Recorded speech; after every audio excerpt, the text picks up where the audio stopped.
Congratulations. Thank you. I want to introduce a very special person to you. Carl Morris is a member of the KCSARC Board of Directors. And I have to read this, sorry. He's the Program Director of Group Health Family Medical Residency Program and Clinical Associate Professor in the Department of Family Medicine at the UW School of Medicine. He's got a host of experiences of working in small rural communities as a physician to state-of-the-art medical centers on both sides of on both coasts. Carl is funny. He is understated. He's very smart. He's a great board member, and I'm happy to introduce him to have him share a few thoughts with you. Carl, which side is? Carl, there.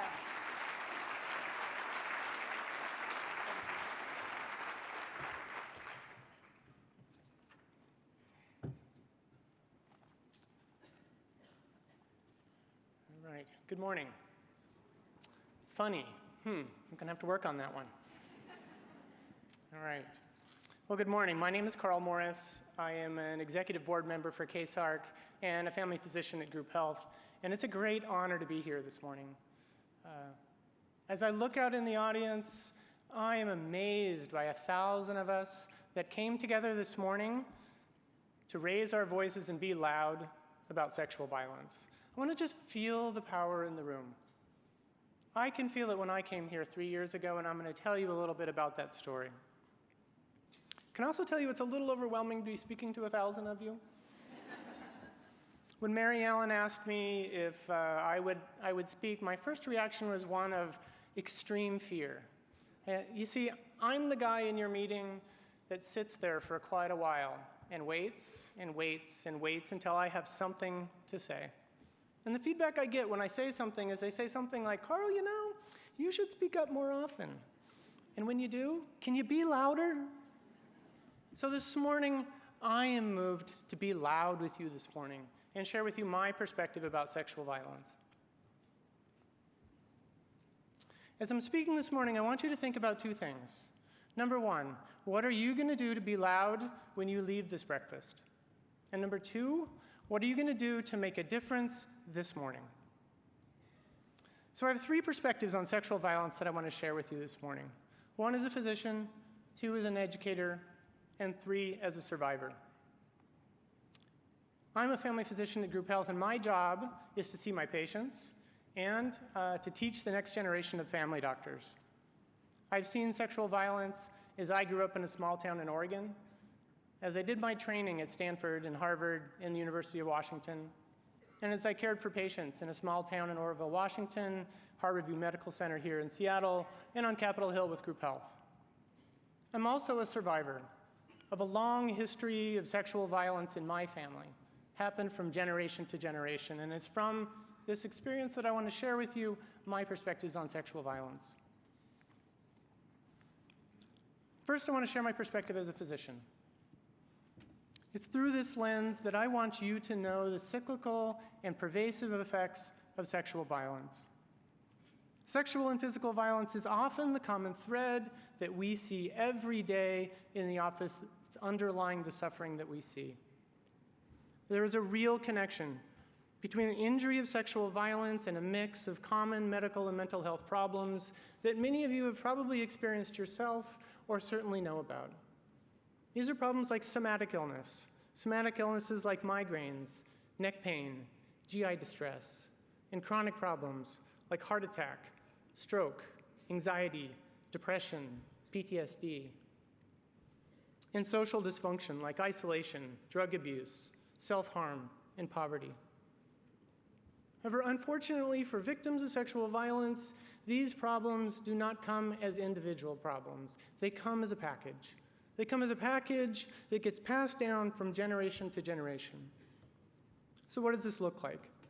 So commonly, this is a 37-year-old mother of two, has a history of anxiety, depression, and PTSD, has a history of substance abuse and many abusive relationships, who wants help from me today with migraine headaches, diarrhea, and panic attacks. The combination is overwhelming. It's overwhelming for both of us. I can prescribe medications and counseling, but I really know that I am under-equipped to really heal her. As provider and patient, we commit towards healing with the knowledge and the fear that's grounded in experience that this is likely to be a lifelong process of relative healing. And I have a very dry mouth, so I'm going to have to get a drink of water.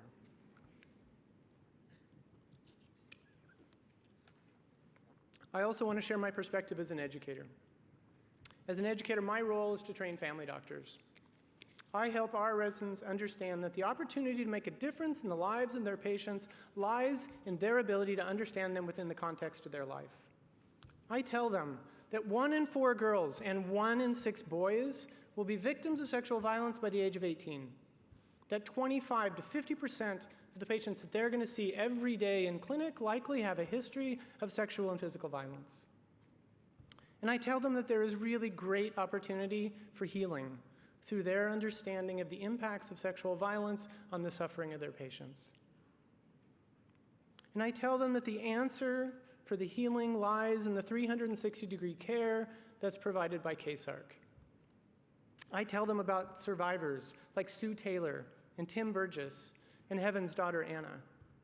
And I tell them that what KCSARC offers, we can't, which is a cure from the cycle of sexual violence. And lastly, I want to share with you my perspective as a survivor. I'm going to share with you my story. When I came to this breakfast 3 years ago, sitting in one of your chairs, I had no idea what was coming for me. I was listening to Sue Taylor tell her story of abuse and memories and realization and suffering. An overwhelming flood of emotions and memories came over me. Fear, anger, pain, guilt, embarrassment, sadness, and most importantly, understanding. As my teenage daughters would have said, I was a hot mess. Since that time, I have pieced together my story. It's a story I had known in 25 to 50% of my patients, but I had not seen in myself or in my family. The self-preservation that had driven me to success had hidden my memories of abuse.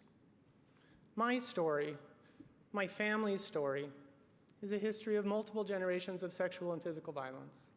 My grandfather passed it to my father, who passed it to my mother, and my sisters, and to me.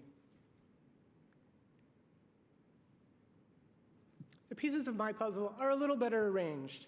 The nightmares, the fear, the self-harm, the timidity, the insecurity, the lack of trust, they all make a little more sense. My violence ended when I was 8, when I faced my abuser. However, my cycle of trauma continued. Our family did not have KCSARC. We didn't heal, and our cycle of violence and trauma continues. However, I want you to know that I'm healing. I'm healing with you this morning as I tell my story. I'm healing as I own my story, but I don't let it define me. I'm healing by sharing with you that your survivors can be your father, your mother, your sisters, your abuser, and your doctor. And I'm healing through the love of my wife, Sandrine. I'm healing by helping KCSARC heal the survivors of sexual violence, and I'm healing because I can imagine a world without sexual violence for my daughters, Elise and Margot, ages 14 and 16, and I'm healing because the cycle of violence has ended for me.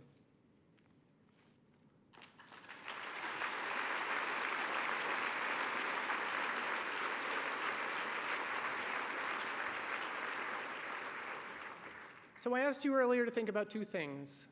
How are you going to be loud when you leave this breakfast? And how are you going to make a difference this morning? So as you leave, and I've got some suggestions for you in case you didn't think of anything.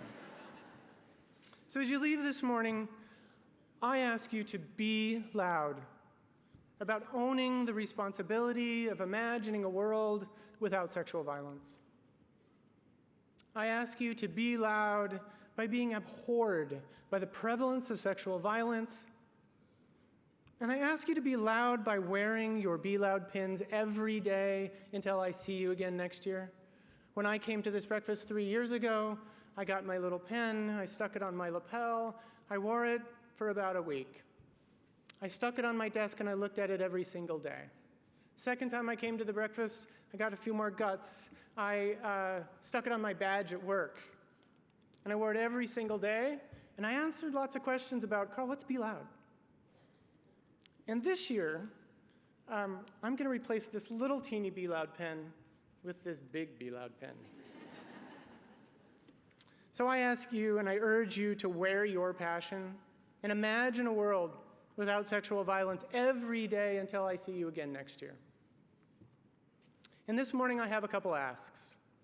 This morning I ask that you support the people at your table that need it. This can be a really emotional time for many of us.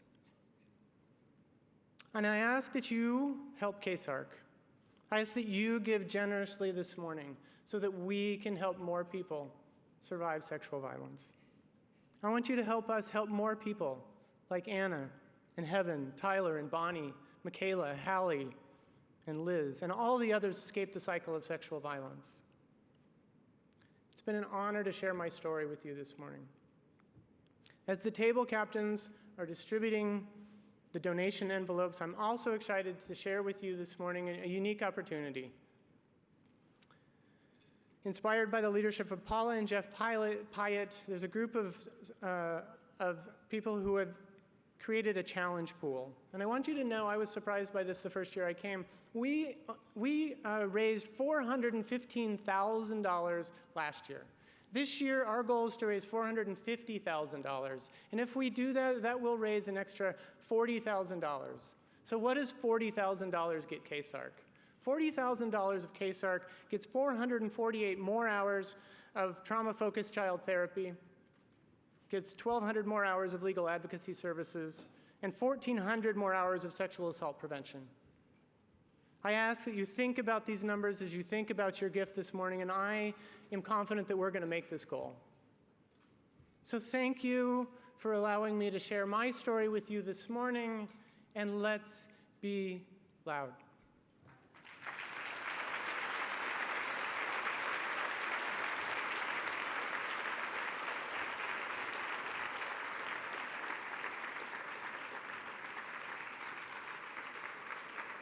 Thank you, Dr. Morris, for your unique perspective as a doctor and someone who really sees the impact that sexual assault has on people.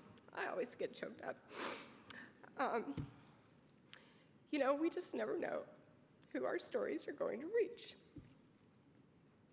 So thank you for sharing your story about the impact this had on you personally.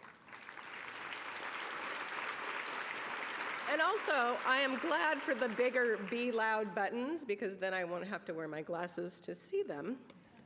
So table captains, if you would please distribute the envelopes. And, this is really your chance to make a difference in the lives of people like Heaven, like Anna, Tyler, Bonnie, and really the thousands of survivors that KCSARC helps each and every year.